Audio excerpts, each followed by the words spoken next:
ప్రపంచంలో మీరెక్కడున్నా మీ పేరుతో పూజలు హోమాలు నిర్వహించబడును. వేదమందిర్. గణేశాయ నమః, గాయత్రీదేవ్యే నమః, మహాసరస్వతి నమః, మాతాపితృభ్యో నమః. ముందుగా ప్రేక్షక వీక్షణ మహాశీలందరికీ కూడా నమస్కారం. అయితే శని త్రయోదశి రాబోతోంది. ఎప్పుడు? జూన్ 27వ తారీఖున శనివారం రోజున. ఎవరైతే కుంభ, మీన, మేష, సింహ, ధనుస్సు రాశి వారు ఉన్నారో వీళ్ళందరికీ కూడా ఈ రాబోయేటటువంటి శని త్రయోదశి చాలా చాలా ముఖ్యము, చాలా ఇంపార్టెంటు, చాలా మహాపర్వదినం. ఎందుకంటే ఈ 5 రాశుల వారు కూడా ఈ ఏలినాటి శని వల్ల కానీ, అష్టమ శని వల్ల కానీ, అర్ధాష్టమ శని వల్ల కానీ చాలా ఇబ్బందులు పడుతున్నారు.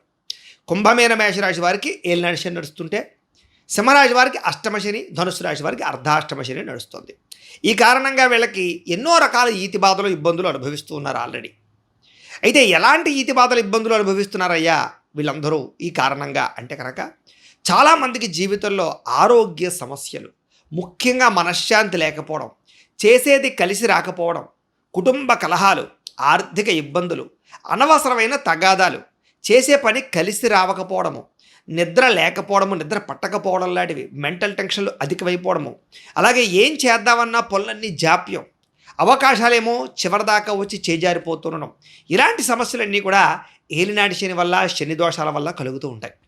అంతేనా అంటే కాదు.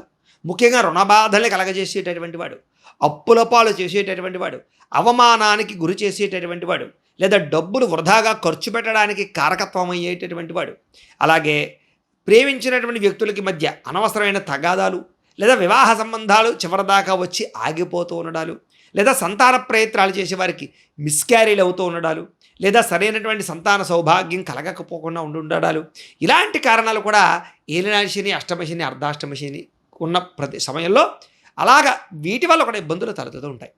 అంతేనా అంటే కాదు.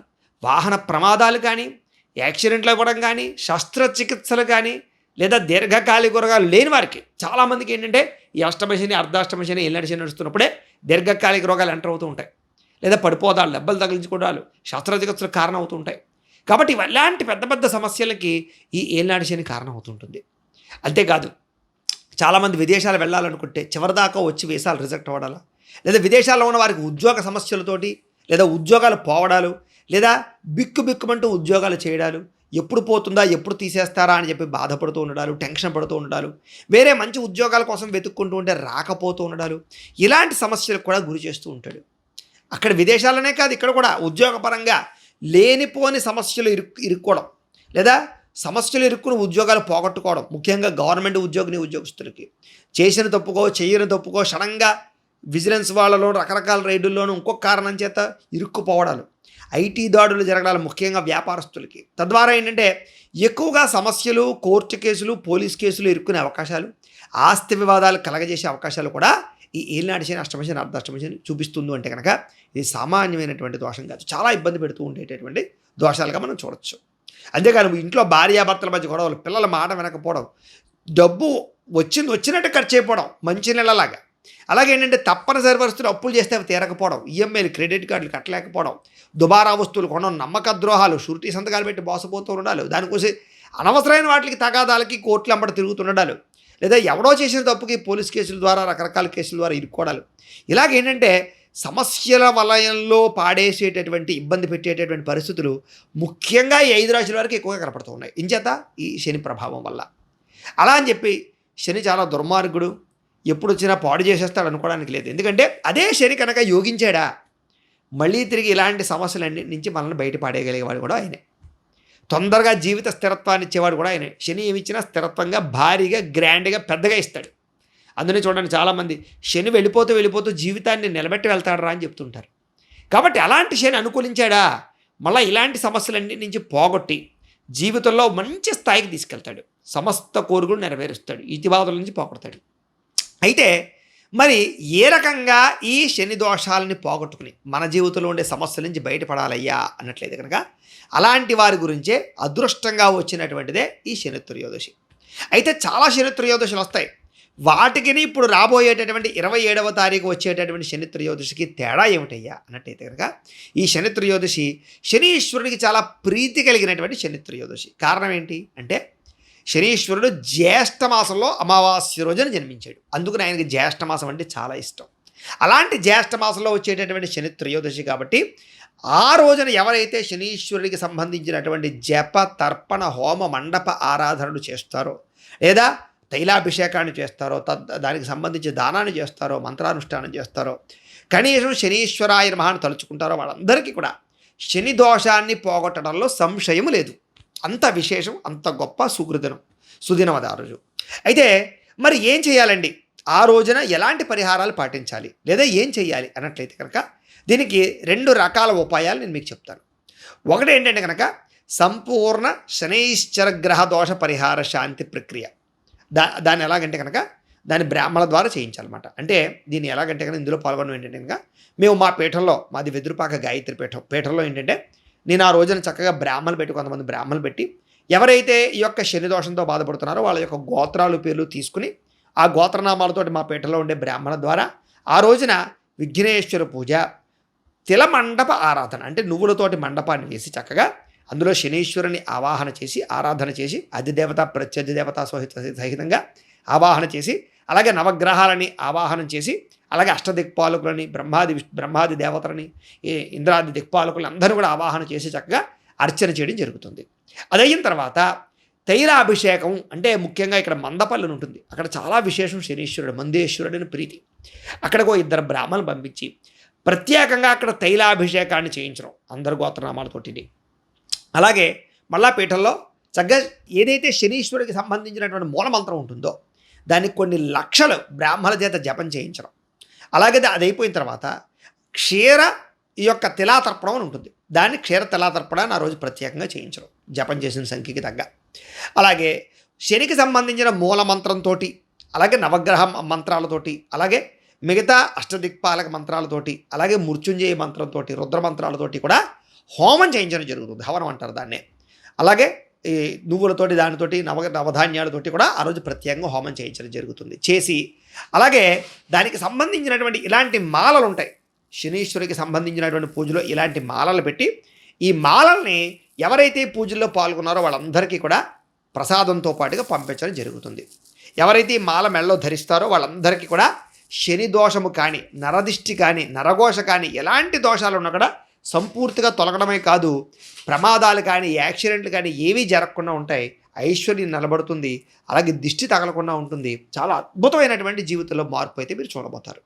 అంత శక్తి ఆ రోజు ఈ పూజలో పెట్టినటువంటి మాలకి సంతరించుకుంటుంది. కాబట్టి ఆ పవిత్రమైన మాలలు కూడా ఈ ఎవరైతే పూజ చేయించుకున్నారో వాళ్ళందరికీ కొరియర్ ద్వారా పంపించే ప్రయత్నం చేస్తామన్నమాట. అందుచేత ఈ కార్యక్రమంలో పాల్గొనాలని ఉద్దేశం ఉన్నటువంటి వారందరూ కూడా మీ గోత్రాలు, మీ పేర్లు, దాంతోపాటుగా మీ ఇంటి అడ్రస్, అలాగే మీరు ఏదైనా సమస్యలతో ఇబ్బంది పడుతూ ఉంటే కనుక ఆ సమస్యతో సహా మాకు వాట్సాప్ నెంబర్కి మెసేజ్ పెట్టండి, లేదా మాకు ఫోన్ చేసినా కూడా మేము చక్కగా మీ గోత్రాల పేర్లు రాసుకుంటాం. ఆ పూజలన్నీ పూర్తయిన తర్వాత మీరు పంపించినటువంటి అడ్రస్కి మేము ఈ ప్రసాదాలన్నీ కూడా కొరియర్ చేయిస్తాం. అంతేకాదు ఈ పూజకు సంబంధించినటువంటి వీడియో క్లిప్పులు కూడా మీకు వాట్సాప్ ద్వారా పూజ అయిన తర్వాత మీకు పంపించడం జరుగుతుంది, వాట్సాప్లో క్లిప్లు. తద్వారా ఏంటంటే కనుక వీటికి అయ్యేటటువంటి రుసుము దక్షిణ ఎంత అయ్యా అన్నట్లయితే కనుక 2,000 రూపాయలు మాత్రమే. అంటే సామాన్యులు కూడా ఇందులో పాల్గొనాలని ఉద్దేశంతో చాలా తృఢప్రాయంగానే పెట్టడం జరిగింది. దీనివల్ల శాస్త్ర ప్రమాణంగా మనకి సంపూర్ణంగా శని దోషం తొలగడంలో సంశయం లేదు. ఈ పూజ అయిన తర్వాత ఖచ్చితంగా మీలో మార్పు అయితే గమనిస్తారు. సమస్య నుంచి బయటపడడం కానీ, లేదా తొందరగా పనులు జరగడం కానీ, ఆరోగ్యం బాగుపడడం కానీ, ఐశ్వర్యం కలగడం కానీ, రకరకాల ఏవైతే మీకు దోషాలు ఉన్నాయో అలాంటి దోషాలన్నీ సంపూర్తిగా తొలగి కోరికలు నెరవేరుతాయి. కాబట్టి ఎంత శక్తివంతమైన కార్యక్రమం మా పీఠంలో చేస్తున్నాం కాబట్టి ఖచ్చితంగా అందరూ మాత్రం ఈ అవకాశాలు మాత్రం దుర్వినియోగపరచుకోకండి. ఎందుకంటే మళ్ళీ ఎప్పుడు ఈ శని త్రయోదశి వస్తుందో తెలియదు. దాంతోపాటుగా జ్యేష్ఠ మాసంతో కూడుకున్న శని త్రయోదశి రావడం వచ్చే సంవత్సరం వస్తుందో లేదో తెలియదు, అరుదు. ఇది ఫస్ట్ పాయింట్, ఇది ప్రధానం. ఇంకా లేదు గురువుగారు, మేము అంత డబ్బులు ఖర్చు పెట్టలేమండి, మా వల్ల అవ్వదు, మేము సింపుల్గా ఏదైనా పరిహారాలు చేసుకుందాం అనుకుంటున్నాం, ఏదైనా సులువుగా ఉండే పరిహారాలు ఏదైనా చెప్పండి అన్నారనుకోండి. దానికి కూడా ఏంటంటే కనుక ఆ రోజున శని త్రయోదశి రోజున 27వ తారీఖున పొద్దున లేచి చక్కగా తలస్నానము చేసి మంచి బట్టలు కట్టుకుని మీకు దగ్గరలో ఉండేటటువంటి ఏదైనా నవగ్రహాలు ఉండే ఆలయం కనుక మీకు దగ్గరగా ఉంటే అక్కడికి వెళ్ళి చక్కగా 108 ప్రదక్షిణాలు కానీ 27 కానీ లేదా 11 ప్రదక్షిణాలు అయినా సరే మీ ఓపికను బట్టి చేయండి. చేస్తూ ఉత్తనే చేయకండి. నేను ఒక శ్లోకాన్ని చెప్తాను, ధ్యాన శ్లోకాన్ని, దాన్ని జపం చేసుకుంటూ దాన్ని పారాయణ చేసుకుంటూ చేయండి. ఏమిటా ధ్యాన శ్లోకం అంటే కనుక నీలాంజన సమాభాసం రవిపుత్రం యమాగ్రజం ఛాయా మార్తాండ సంభూతం తం నమామి శనైశ్చరం. ఈ యొక్క ధ్యాన శ్లోకాన్ని చక్కగా ఈ తిరుగుతూ ప్రదక్షిణాలు చేస్తూ తలుచుకోండి. ఇంకా అవకాశం ఉంది, మీకు నువ్వుల నూనె దొరికితే కనుక ఓ 1/2 కేజీ నువ్వుల నూనె పట్టుకెళ్ళి అక్కడ జగ్గా ఆ యొక్క శనీశ్వరుడికి ఇప్పుడు నేను చెప్పినటువంటి ధ్యాన శ్లోకాన్ని చెబుతూ పోయండి. ఇంకా అవకాశం ఉంది, దానం ఇచ్చుకోవడం మంచిది. సాధారణంగా ప్రస్తుతం ఎవరికైనా నువ్వుల దానం ఇద్దామంటే నువ్వుల దానం పట్టుకునే బ్రాహ్మణుడు దొరకటం లేదు. నిజంగా మీకు దొరికారా అదృష్టం. అయితే ఎలా ఇవ్వాలి నువ్వుల దానాన్ని అంటే కనుక ఉత్తరేదో నువ్వులు బయటకెళ్ళేసి చేతిలో పెట్టేయడం కాదు. దానికి కూడా ఒక ప్రొసీజర్ ఉంది శాస్త్ర ప్రమాణంగా. ఎలాగంటే ఒక స్టీలు పళ్ళాన్ని కొత్తది కొనండి, దాని మీద నిండా బియ్యం పోయండి, పళ్ళెం నిండా. దాని మీద నలుపు రంగు జాకెట్ ముక్క కానీ లేదా తువ్వాలు కానీ వేసి దాని మీద ఒక తమలపాకు పెట్టండి.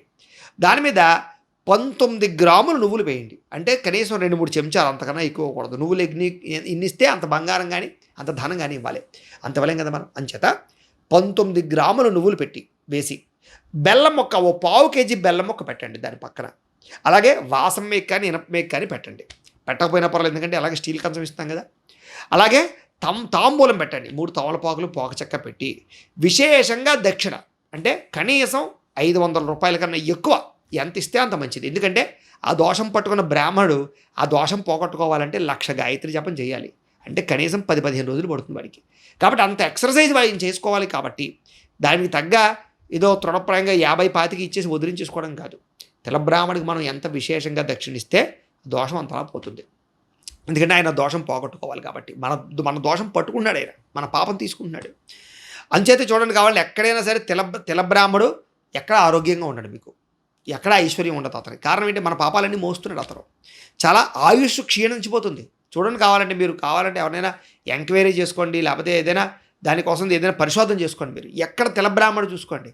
అంటే అలా అందరూ కాదు, కొంతమంది ఏం చేస్తారంటే తపస్సు చేసుకుంటారు, గాయత్రి జపం చేసుకుంటారు. తెల్లదానం పుచ్చుకున్నా కూడా ఇంట్లో రోజు గాయత్రి జపం చేసుకుంటారు. అలాంటి వాళ్ళకి ఏం అవ్వదు. కానీ ఒకవేళ తీసుకుని జపం చేసుకోలేని వాళ్ళు కొంతమంది ఉంటారు. అలాంటి వాళ్ళు చూడండి ఆ దోషం వల్ల పాడైపోతుంది. అంటే మన దోషం వాడికి వెళుతుందా లేదా అనడానికి ప్రత్యక్ష నిదర్శనాలు ఇవన్నీ కూడా. అంచేత మనం అలా మన దోషం పట్టుకునే బ్రాహ్మణ్ణి ఖచ్చితంగా విశేషంగా గౌరవించాలి. కాబట్టి ఆయన కనుక కుదిరితే పంచుల చాప్ ఏమంటే పంచుల చాప్ పెట్టి, స్వయంపాకం ఉంటే స్వయంపాకం కూడా ఇచ్చి విశేషం దక్షిణ తాంబూలాలు ఇవ్వండి. తద్వారా ఆ దోషం చాలా శాతం మీకు పోతుంది.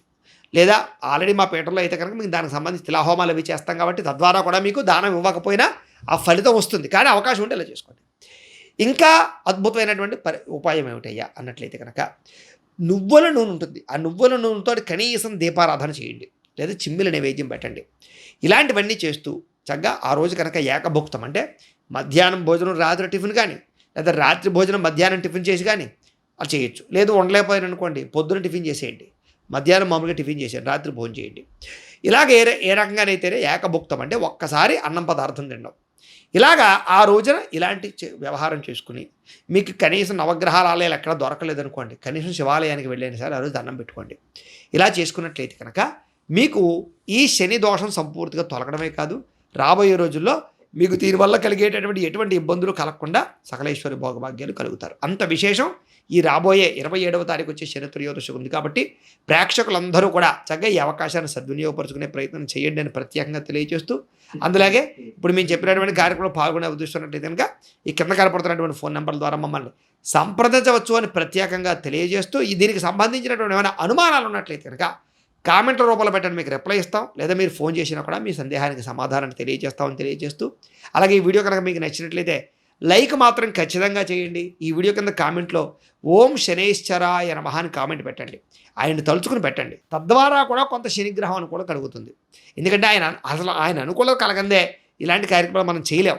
కాబట్టి ముందుగా అందుకనే చూడండి, సత్యనారాయణ స్వామి వ్రతంలో కూడా ముందర ఓ సత్యనారాయణ స్వామి నీ పూజ చేద్దాం అనుకున్నాను సంకల్పం చేసుకుని బయలుదేరితేనే పనులు అవుతాయి. అలాగే ఇప్పుడు కూడా మీరు ఏం చేస్తారంటే రాబోయే శని త్రయోదశి రోజున శని దోషం పోగొట్టుకోవాలంటే ఇప్పుడే సంకల్పం చేయండి. వీడియో చూస్తున్నప్పుడే మీరు కామెంట్లో ఒక్కసారి ఓం శనైశ్చరాయ నమః అని కామెంట్ పెడితే మీరు సంకల్పం చేసినట్టే. అలాగే లైక్ కొడితే సంకల్పం గంట కొట్టినట్టే. అంటే మీరు పని ప్రారంభం అవ్వబోతోందన్నమాట. మీకు రాబోయే రోజుల్లో శని దోషం తొలగబోవడానికి ఖచ్చితంగా శనీశ్వరుడు అనుగ్రహిస్తాడనమాట. కాబట్టి ఆ రకంగా భావించండి, చక్కగా ఎదరికి వెళ్ళండి, చక్కగా శని దోషం పోగొట్టుకోండి.